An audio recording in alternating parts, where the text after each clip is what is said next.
Brothers and sisters, one of the healthiest things you can do for yourself is staying hydrated.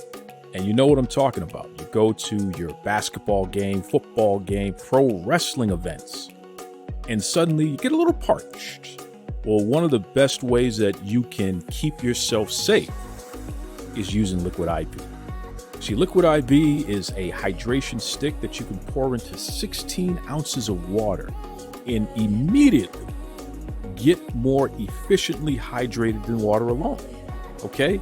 12 delicious, refreshing flavors, all of your essential B vitamins, including B3, B5, B6, B12, even vitamin C.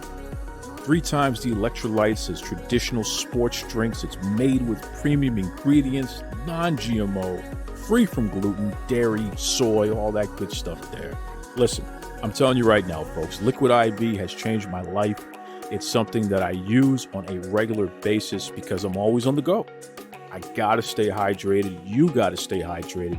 Liquid IV has your back. It'll keep you exactly that way, hydrated. But don't just take my word for it. I want you to try it out. And because of that, if you head over to liquidiv.com right now, you can put anything that you want in your cart, and then at checkout, use the promo code Duke Loves Wrestling. No spaces in that now. Duke Loves Wrestling. Going to save you 20% on your entire order. That's how much I care about your hydration. That's how much I want you to check out Liquid IV. So what are you waiting for? Shop better hydration today. Visit liquidiv.com. That's right.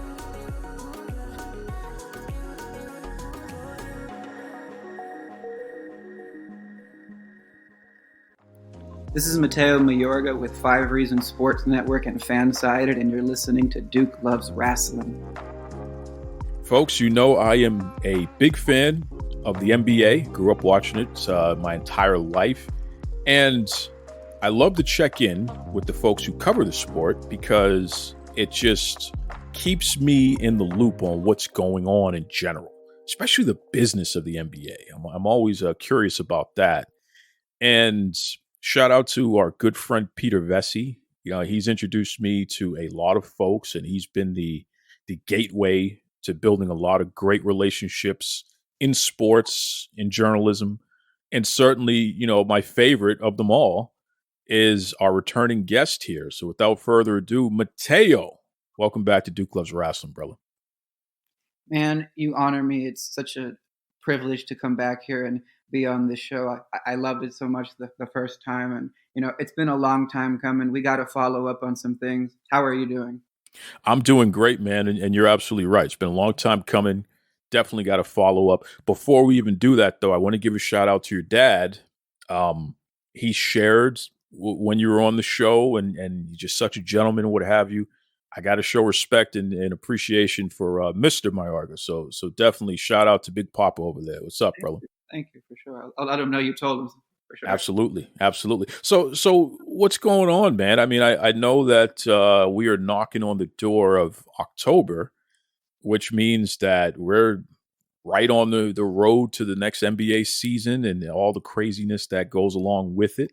I know there's been some moves happening, both in terms of talent and contracts and, you know, even the rights fees, you know, what's going to be airing on TV and what networks and all that good stuff there.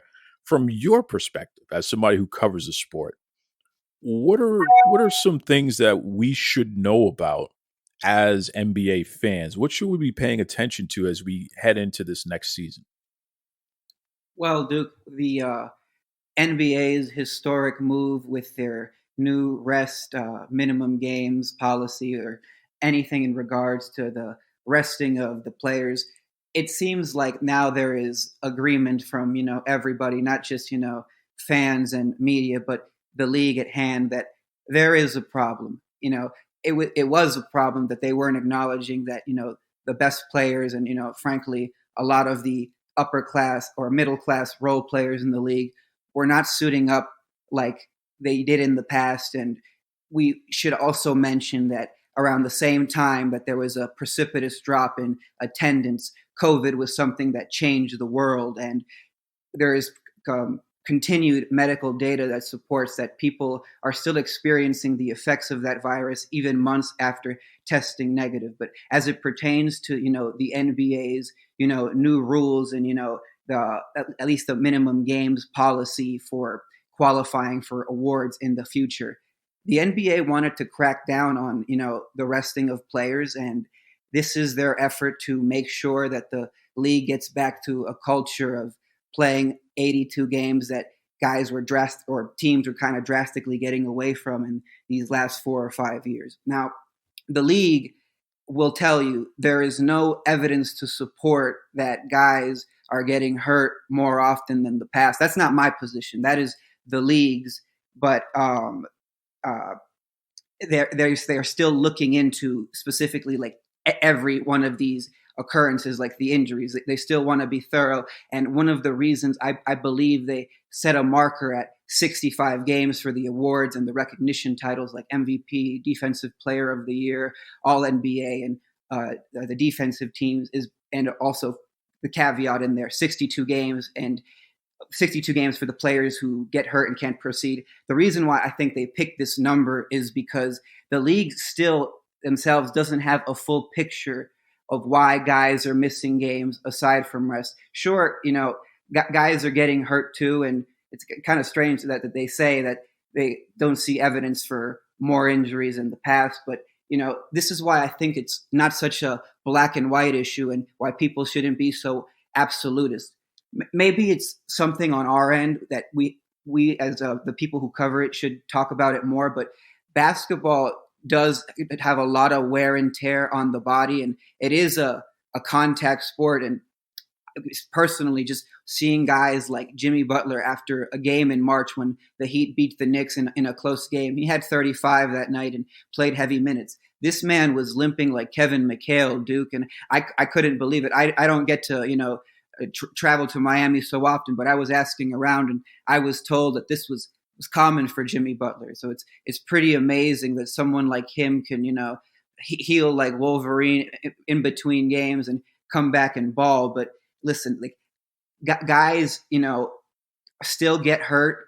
The guys are also resting. This is a very complex issue. At the same time, a couple of weeks ago, you saw Adam Silver come out at his press conference and kind of take a hard line. And this was for the fans, of course, but it was also, to protect their league partners, the television broadcasters, because during the previous CBA, the 2017 version, there were guys who were supposed to, like the big stars like Stephen Curry, Klay Thompson, who were supposed to be on national televised games, and they rested, and the broadcast partners complained to the league, and good reason.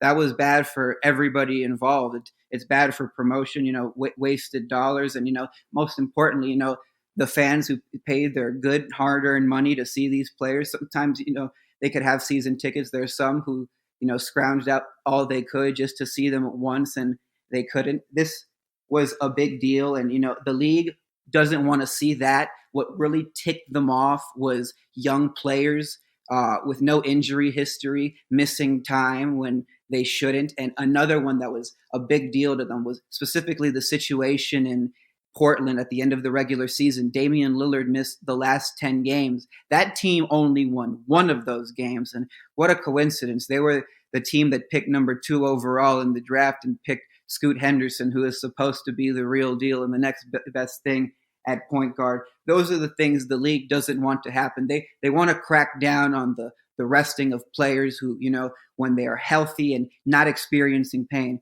they want you on the court. Now, at the same time, Duke, they will also tell you this. If you are in pain, you are hurt, or worse yet, there's an injury, they do not want you to play. Like in the past, there was things like Kevin McHale competing with a broken foot in the 1987 playoffs. He suffered this injury, I believe, late in the regular season, but the Celtics got to the finals that year against the Lakers and lost. That man was playing with a fracture in his foot. That man today limps around. The price, for being a professional athlete in the NBA should not be what that man suffered. There's it's not as common as it used to be in the past of those abhorrent practices, but you do still see from time to time some freak shows, like, for example, what the Warriors did to Kevin Durant, trotting him out there after 3 weeks of hurting his calf. Then he popped his Achilles, and 11 minutes into Game 5 of the 2019 Finals, even closer to now, in 2021 in the first round, Anthony Davis was playing like garbage, not because of his abilities. No, the man had a very hurt left groin that was affecting his ability to play.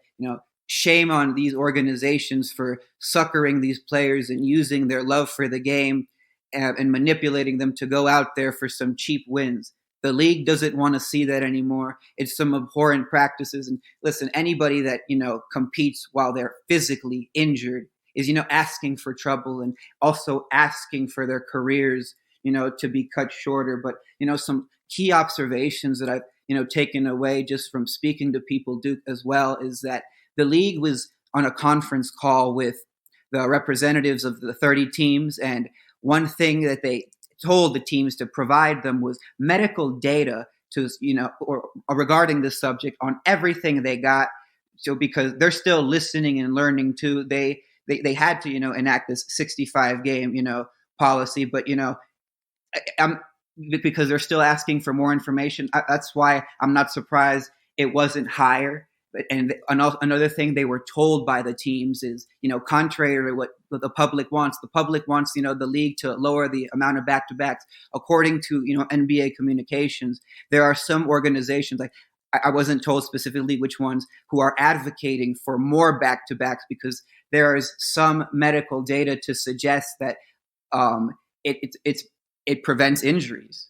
As crazy as it sounds, this is what the league is telling me. This is not, what I think, but another thing that, some proponents of playing more back-to-backs have said is that it helps keep their guys in rhythm. So right now, what the league has going on is a real complex debate with the rest play debate. And it's sad to see, people not do their full homework on it and want to just say, well, the guys in the past sucked it up and did it. The guys today are a bunch of babies. Look what they're getting paid. And, they're not playing as often. Like, in every decade, you can point to the freaks who had extensively long careers, but there are also guys in, every era before the modern age that, should have played longer. Penny Hardaway was a workhorse until, he wasn't, because his extremities gave out on him. And, he obviously was robbed of his abilities and couldn't be on the court the same amount of time. Larry Bird was amazing until his back gave out. He was someone who was almost perfect in attendance. So the league's got, issues there. There's also, what's been going on with the president of the Cleveland Cavaliers on his birthday. Nonetheless, he, the day before, actually, his birthday is on September 16th. The day he turned 41 on the 15th, our man was booked for driving under the influence of alcohol, and he pled not guilty. I publicized the body cam footage online so people could see for themselves what they think of that situation. There's, also this kid Wembanyama, man, Victor Wembanyama, to be specific for the audience. He comes from the club Metropolitans 92 from the league in France, the French league. He is a great prospect, but I think a lot of the NBA media, a lot of the scouting is very flawed, because I'm hearing a lot of talk that he's the greatest prospect of all time. And that gives me pause, because I'm aware of who Lou Alcindor was. That's, eventually Kareem Abdul-Jabbar, he changed his name. I'm aware of who Will Chamberlain, Bill Russell, LeBron James were. And what I've noticed, or what I think is the case, is a lot of NBA media have propped up this kid like he's the next greatest thing since sliced bread. And I wouldn't be surprised if these are the same jokers that tear him down the moment he doesn't live up to the expectations. The reason why I don't think he's going to be all of that immediately is because he's too skinny, man. He was kind of thrown around a bit in certain matchups playing in France against 6'5" players, and now he's got to be in a grown man's league. He's going to have a learning adjustment, and it's going to shock the heck out of a lot of people. So, the news with this, the new policy and the rules, and what's going on with the Cleveland Cavaliers executive. There's also things, Wembanyama, Jalen Brown getting that super enormous deal. The best player in the world, possibly Nikola Jokic, winning a title and getting out of Dodge, so to speak. Partying his summer in Serbia, I think, is interesting. There's a lot going on in the NBA.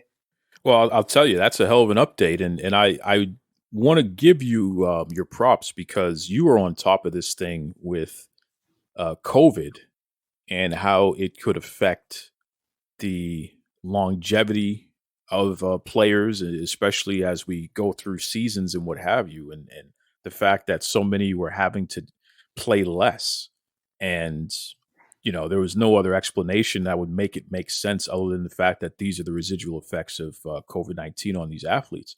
So it's interesting that the league itself is now implementing a policy for rest officially and all this good stuff here. So you were right on it with that, man. Appreciate it. Where do we go from here? Where do we go from here? Because as you can see, we have a whole new wave of COVID-19 that we're in the process of preparing for. It's that time of year. So this is not something that's going away every year in the fall, going into the winter. This is a time where people are indoors more and what have you, which that in and of itself can increase the possibility of transmission. Where do you see things going for the league itself? I mean, is there a possibility that the league could even pause for periods of time because of this? I think it's gotten to the point where it's the NBA is too big to fail unless there is a national health emergency.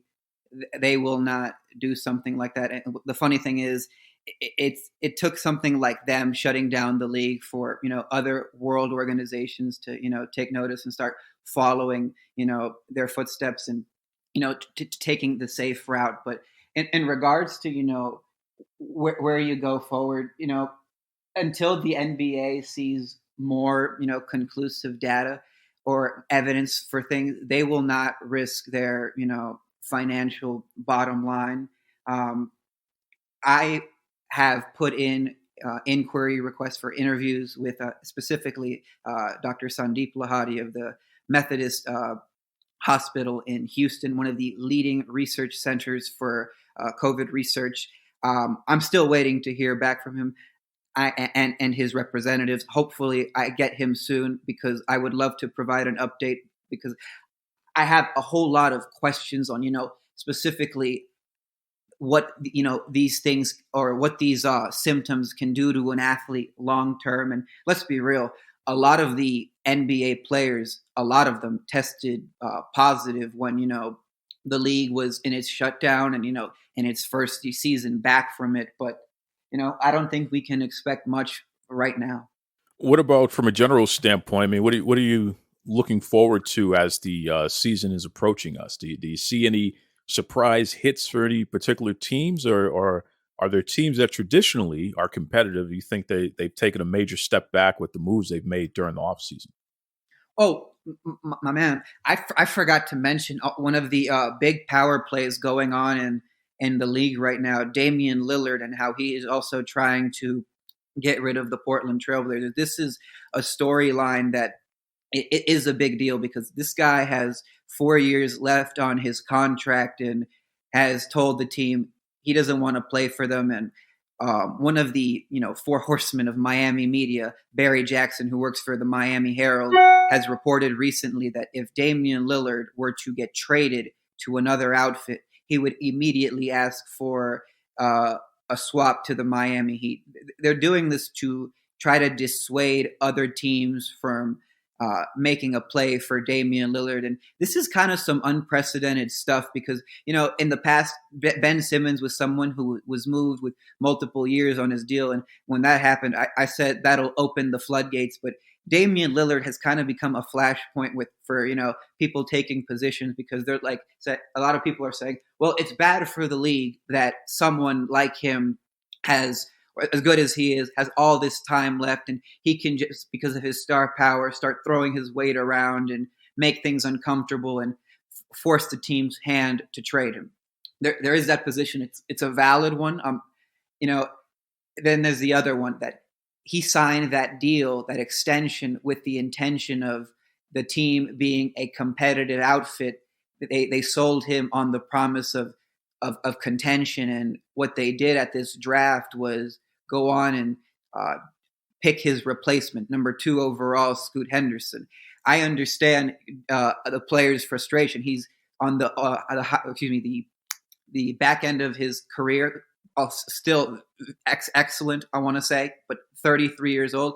Realistically, how much time could he have left at an elite level? And he's a competitive guy. He wants to compete for championships. I know in the past he said that he's very loyal to Portland and he wants to be committed to the grind and win there. But, people he's a human being. People change their minds. What you wanted 5 years ago, a year ago, may not be what you want tomorrow. And he's trying to get his way over to the Miami Heat any way he can. And it's funny, you speak to any contract lawyer, outside of this, and they'll tell you when one side, breaks their side of the deal, it's null and void. And that's precisely how Damian Lillard and his camp are looking at this situation. That's one of the big stories going on. Shame on me for not bringing that up a moment ago. There's also James Harden trying to do the same thing, trying to get to the Los Angeles Clippers, although they've put out recently the feeler that, they are no longer engaged in negotiations for Harden because right now it is too difficult to move him after he opted into the last year of his deal. There is that going on. But, one of the surprise teams you mentioned a moment ago, Duke, I really think the Minnesota Timberwolves could be something this year. They weren't as good as people expected them to be last season, but I want to remind everybody, Karl Anthony Towns only played in 25 games last season, and he is one of the best bigs in the league. It's hard to build continuity with your best players if one of them isn't on the floor, and someone like him who can provide so many options with Anthony Edwards, specifically on pick and pop or, screen and roll. And also as someone who's a threat in the corner, Karl Anthony Towns, at least in one of the corners, makes like half of his shots. He is a real lethal option on the offensive side. And, they incorporated him next to Rudy Gobert for limited time last year. And a lot of people thought it was a clunky fit. 29 games. Specifically, those 29 wasn't the full total he was with Rudy, because if memory serves correct, Rudy missed a couple of missed some in between too. That is not enough time for players of this caliber, guys who are intended to sacrifice for the greater good, to build cohesion. I would be on the lookout for the Minnesota Timberwolves because they got a lot of talent, and they underachieved in large part because of injuries. They won a game against the the current defending champions in the first round. So did the Miami Heat in the finals. Not to say, oh, they just won a game, but the games they were in against the Nuggets were very competitive. They need a little bit more help to push them over the top. That doesn't mean that they're automatically going to be champions, but I would be on the lookout for them as a quality squad. I also like the Oklahoma City Thunder because Shai Gilgeous-Alexander is possibly the best guard in the entire NBA. He should be getting the type of promotion that you see Jason Tatum getting in Boston. I know a lot of that has to do with, the TV market and, shamefully the ratings of, I don't even want to mention their names of a metric that, piles a lot of data in a flawed way. But this guy, Shai Gilgeous-Alexander, he is amazing. And he was one of the best players in the entire world, competing for Canada in the World Cup, for the team that won the bronze medal. He is going to be an MVP candidate, no doubt about it in my mind. I really like that outfit. They're also going to have one of the shining rookies this year, Chet Holmgren. He hasn't played a minute of NBA basketball, but he was a red shirt last year. He has been training with NBA people and been around, an NBA team. I think he has a much higher advantage than someone like Wembanyama, who is also a great prospect and a skinny big, but he is someone who just moved over here from France, I'm sure is going to be experiencing a culture shock, and the expectations set on Wembanyama are so much higher than on someone like Chet Holmgren. Chet Holmgren is expected to be a role player. A lot of people are expecting Wembanyama unfairly to be, a star even in his first season. But so there are those things going on with the league right now. I'd say the Miami Heat are in a state of limbo because they they'll probably be a quality squad with the players they have, but if they get Damian Lillard, it probably thwarts them into contention. But there is that whole power play going on, and at the end of the day, the executives don't have to move him. If they're willing to make it ugly, they can. So there's all of those storylines going on, and to tell you the truth, it's kind of interesting to watch, man. One of the big stories that's been going around is Bronny James, LeBron James' son, who is a rookie at USC. Unfortunately, he had a heart issue. I think congenital heart defect is what the official diagnosis was. And now it seems like some things are in limbo here just in terms of when he's going to return to playing basketball in college. And how does that affect his prospects potentially playing in the NBA? There's been a lot of speculation that LeBron is hanging on and continuing his career in the NBA because he wants to play with Bronny. At this point, Mateo, from your experience covering basketball, taking a look at this situation, what are the prospects? Do you think it's still a possibility that LeBron and Bronny will play together in at least one NBA game? Or do you think that ship has sailed and we may be looking at the last, if not one of the last seasons for LeBron James? I absolutely think they will play together, and it's too good of a PR story for the league to pass up. The to my understanding, Bronny is good. This was a one-off thing. He's a healthy young man, and this is not expected to be a problem in the future. And here's the thing: he's also a very talented athlete. He's a highly touted recruit. Apart from that, I think he was going to make the NBA regardless. I understand why this happened. Some people are going to be like, "Whoa, the risk at hand." It might most of all affect his draft standing.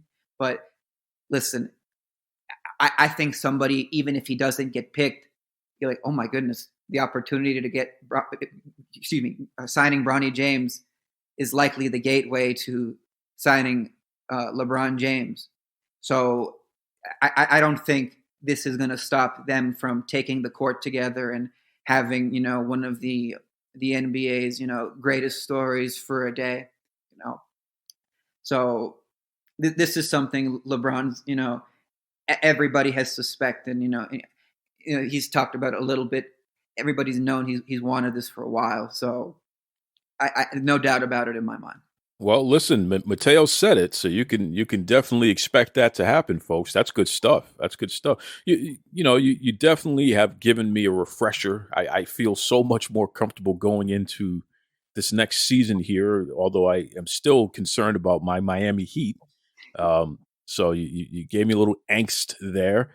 Anything on the Boston Celtics, since I'm a Boston guy, and they're certainly the team that I root against, which is ironic. Any Boston Celtics news? Yeah, absolutely. The plantar fasciitis Kristaps Porzingis has is going to be one of the biggest things people are on top of at the start of the regular season. Because listen, the Boston Celtics gave up a quality player in Marcus Smart to get him, and a lot of people referred to Marcus as somebody who was like the engine of that squad, of their heart and soul, and he was the type of gritty role player that would dive for loose balls, set screens, do all the stuff that the star players don't want to do. And Kristaps Porzingis is a very good NBA player, but listen, historically, when big men have problems in the lower body, it's very concerning. And plantar fasciitis is an issue that, if not handled correctly, could linger the whole year. It's something that robbed Joakim Noah, who was one of the great Chicago Bulls, of a great run in the later stages of his career. this is something that I really hope that gets managed correctly, because I want to see the Boston Celtics compete at a high level, because they're a great squad with a lot of talented players, and the league is best when everybody is going at it at full strength. There is that going on. There's the issue with Brogdon. The team tried to trade him and they couldn't. We'll see if he's healthy going forward with his elbow. But apart from that, your Boston Celtics, Jaylen Brown, he signed one of the richest deals. Well, I think it was the richest deal in history at the time. $303.7 million, as I think what the contract can balloon up to if he hits all of the prerequisites. This makes him one of the players with the highest expectations in the league.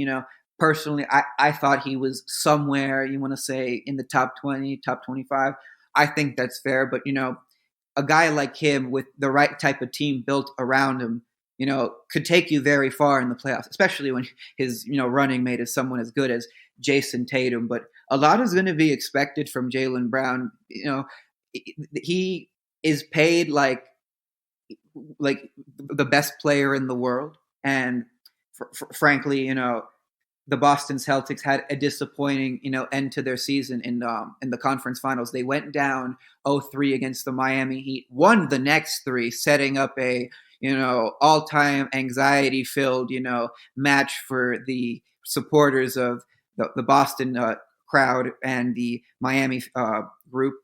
Speaking to people who support both teams, they just wanted that series to be over. And, guys like Caleb Martin from the Miami Heat, Gabe Vincent, showed out in Boston for Game 7, outplaying, the Celtics. And, someone like Brown, who was paid all this money, at the very least, the fans and the organization the next season are expecting a trip back to the NBA Finals. Winning is very hard at that level, but you got to show you can at least get back there to validate such a deal. Especially he's going to have probably more burden on his shoulders at the beginning of the year, because with the concern with Brogdon, we still don't know with what he is with his injury. He was the point guard. Smart was the point guard who you gave away for Kristaps Porzingis.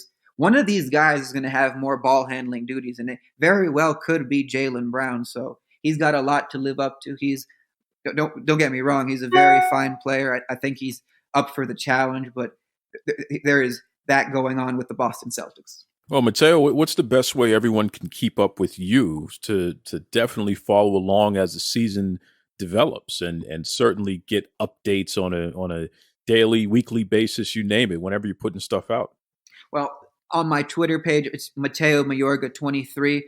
That's where I'm mostly at in promoting my work for 5 Reasons and Fanside, and also within the last at the end of July, I kind of just messing around, started a Substack page for whenever, there's something going on related to the league or in the combat sports business, I could comment and get it out to people. It's Mateo Mayorga at Substack.com. That's something I will be working more on this year for, more news at the national level. My work for Fansided is more geared towards the Cleveland Cavaliers, and at 5 Reasons Sports at, covering the Miami Heat. On my Substack page, I want to cover the league at a national level. And, when I get my big interviews with big wigs, it'll be there.